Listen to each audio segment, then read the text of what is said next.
तर वळूयात पुढच्या आणखीन एका महत्त्वाच्या बातमीकडे। वैभवी देशमुखसह कुटुंब जरांगे पाटील यांच्या भेटीसाठी दाखल झालेला आहे। वैभवीसह संतोष देशमुख यांच्या आईकडनं जरांगे पाटील यांना पाणी घेण्याची विनंती करण्यात येते आहे।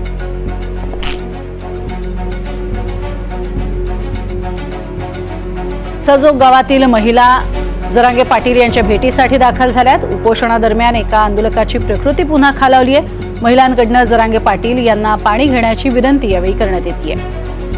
अधिक माहिती घेऊयात, लक्ष्मण सोळंकी आमचे प्रतिनिधी आपल्या सोबत आहेत। लक्ष्मण, एकीकडे आपण पाहतोय की देशमुख कुटुंबीय तिथे दाखल झालेला आहे आणि विनंती केली जाते पाणी घेण्याची जरांगेंना। प्रज्ञा, आपण बघू शकतो की या ठिकाणी आता मस्ताजोग गावातील महिलांसह देशमुख कुटुंब दाखल झालेला आहे आणि त्यांच्याकडनं आता मनोज जरांगे पाटील यांची भेट त्यांनी घेतलेली आहे आणि याच दरम्यान या देशमुख कुटुंबाकडून जे संतोष देशमुख आहे त्यांच्या आईकडून मनोज जरांगे पाटील यांना पाणी घेण्याची विनंती केलेली आहे। मात्र आपण बघू शकतो की मनोज जरांगे पाटील आपल्या भूमिकेवर ठाम आहेत। मनोज जरांगे पाटील यांनी पाणी घेण्यास नकार दिलेला आहे। आपण बघू शकतो की आता या ठिकाणी मस्ताजोग गावातील मोठ्या प्रमाणात महिला देखील या ठिकाणी दाखल झालेल्या आहे। त्याच दरम्यान आपण बघू शकतो की जे मनोज जरांगे पाटील यांच्यासोबत 110 आंदोलनकर्ते या ठिकाणी उपोषणाला बसलेले आहेत। त्यापैकी आज 4 जणांची पुन्हा प्रकृती खालावलेली आहे। त्यामुळे आपण आता बघू शकतो की आता 2 जे आंदोलक आहेत त्यांना उपचारासाठी रुग्णालयात दाखल करण्यात आलेला आहे। आपण बघू शकतो की या ठिकाणी आता महिलांकडून मनोज जरांगे पाटील यांना या ठिकाणी पाणी घेण्याचा आग्रह केला जात आहे। मात्र मनोज जरांगे पाटील आपल्या भूमिकेवर अद्याप तरी ठाम आहे, कारण की आज उपोषणाचा 4था दिवस असल्यामुळे आपण बघू शकतो की मनोज जरांगे पाटलांचाही रक्तदाब हा कमी झालेला आहे असल्याचं डॉक्टरांनी सांगितलेलं आहे। त्याचबरोबर जे इतर आंदोलक या ठिकाणी बसलेले आहेत त्यांची प्रकृती आता दिवसेंदिवस खालावत चाललेली आहे।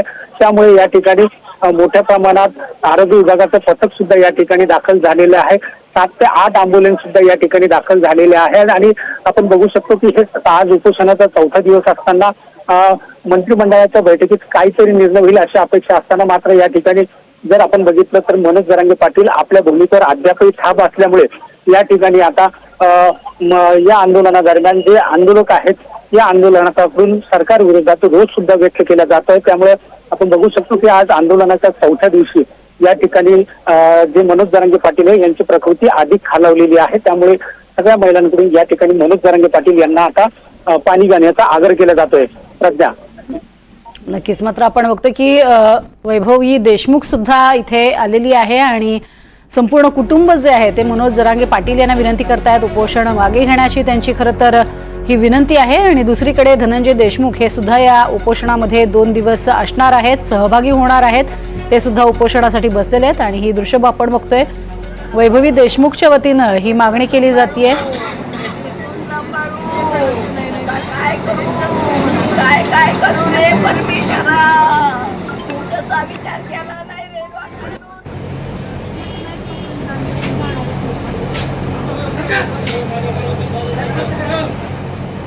जरांगे पाटील यांना विनंती केली जाते।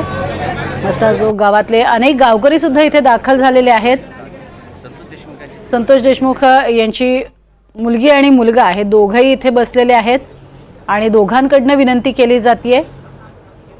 शिवाय संतोष देशमुखांच्या मातोश्री सुद्धा इथे आहेत, त्या सुद्धा विनंती करतायत, कारण त्यांची जी हालत झालेली आहे 4 दिवसापासून आता 4था दिवस आहे उपोषणाचा, त्यामुळे ती त्यांची हालत बघवत नसल्यामुळे ते विनंती करतायत किमान पाणी घ्या अशी त्यांची विनंती आहे।